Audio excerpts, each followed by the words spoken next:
Welcome back to Power to the Pricing People. We've got a factory fresh episode for you this week, examining the nuts and bolts of manufacturing pricing. On both sides of the Atlantic, the manufacturing industry has been struggling since the pandemic.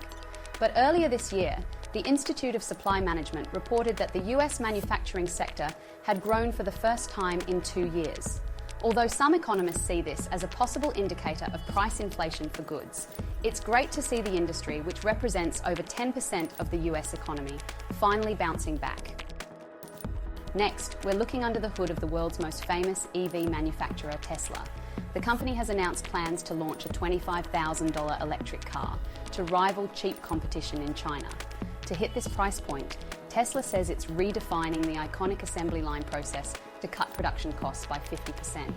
Tesla CEO Elon Musk says the new system is far more advanced than any automotive manufacturing system in the world by a significant margin.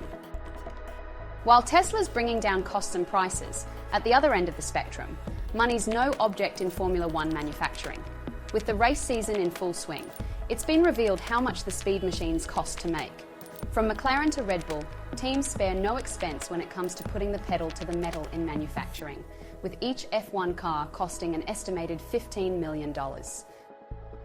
Formula One's annual revenue increased to $3.2 billion, up 25% from $2.5 billion the previous year, no doubt in part thanks to the entry prices.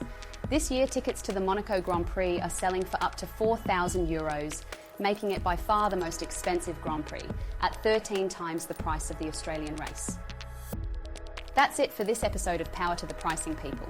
If you're struggling to put the pieces together in your pricing plan, reach out today and we'll give you the right tools for the job.